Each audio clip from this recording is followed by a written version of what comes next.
Japan trip day 4. Another rainy day in Tokyo, pero syempre tuloy-tuloy pa rin ang gala natin para sulit ang stay natin dito sa Japan. Kaya may dala-dala kaming always payong. For today, we're going to Asakusa. Asakusa is one of the historic street which became a tourist destination known for its unique blend of traditional and modern cultures.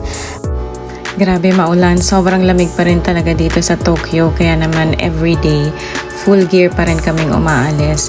And syempre, tuloy-tuloy pa rin ang aurahan natin, Jarn. Merong iba't ibang shops yung buong street na to, selling different souvenirs mainly related to their tradition and culture. May mga street foods din dito.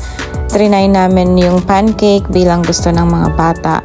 Meron din sila ditong iba't ibang flavors ng mochi, pero di na namin yung trinay kasi masyadong matamis siya for me. And ayan pa nga yung iba nilang paninda dito, mga pang souvenir talaga siya or pang pasalubong pag galing ka dito sa Japan. Sa street na to, meron din silang mga bags, mga scarf. And at the end of the street, andito yung Sensoji Temple and makikita din dito yung Tokyo Sky Tower. Wala kaming makitang CR dito, kaya naman nag-coffee shop muna sila para makaihi and nag-order na nga din sila ng dessert. And kami naman, while waiting sa labas, picture-picture muna. After Asakusa, pumunta naman kami sa Ginza. Ginza is an upscale district in Tokyo where you can find luxury fashion boutiques like Jimmy Choo, Chanel, Louis Vuitton, Hermes. Andito namimili yung mga nakaka-LL sa buhay or nakakaluwag-luwag sa buhay. In short, hindi tayo para dito. Pero since nasa Tokyo na tayo, di puntahan na natin. Beb! Bili mo ako dito. Ayan na, nagturo na nga po siya. Dahil hindi pa nga natin afford, picture-picture na lang muna ang gawin natin for now. Malay mo, manifesting, diba? One day. Sino yung nakita mo kamukha ni Daddy? Saan? Saan? Hello, Daddy! Bakit galit yarn? After a few hours of walking along Ginza, napagod na nga ang mga paa namin. Sobrang sakit na ng talampakan. Kaya pumasok muna kami sa isang restaurant called Kia. Masarap naman yung food nila dito, kaya lang may kamahalan and medyo matagal mag-serve. Ayan, so we ordered a set meal for 2. After namin kumain, back to shopping na naman ang mga mandirigma and pumasok kami sa Onitsuka Tiger sa Ginza. Ayan yung shoes na binili ni Daddy. Sobrang nice niyan, pang forma. Nagtingin din kami ng mga shoes sa mga pasabay niyang office mates. Ayan, trinay ko rin yung isang Onitsuka. Sobrang light nito, sobrang nice, isuot and comfy. Kaya lang, nakabili na ako sa Gotemba, so hindi ko na siya binili. Ito sobrang nice din ito, guys.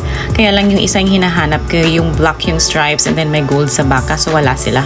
Mabubudol ka talaga dito sa Japan sa mga shoes, guys, kasi sobrang mura, like 60% off compared sa Philippines. Kaya pagpapasok ka sa isang outlet, puro Pinoy ang laman. Ganun tayo ka-addict sa shoes. Nakabili na nga kami ng shoes na gusto namin. And some of our friends are still inside doing some shopping sa Uniqlo, sa Gio, sa Onitsuka, and other outlets. Kaya dito muna kami sa labas, tumatambay, picture-picture, video-video. Sobrang nice dito sa Ginza District. Andito lahat ng mga luxury shops na gusto mong puntahan. Kung marami kang pambili, go for the tambay ka dito. Pero kami, for the picture lang muna and video kasi wala pa kaming budget for luxury shops. Ito yung street niya, sobrang nice. Along the way, may nadaanan kaming laundry place. Self-service siya dito. Trinay namin mag-inquire kaya lang walang tao. Yun pala, ikaw pala talaga lahat gagawa from labada to payment. Lahat yan, i-enter mo lang sa machine. So, ang ending, hindi din kami nakapagpalaba kasi hindi kami marunong. So, lahat ng mga labahan namin, iuuwi namin sa Philippines.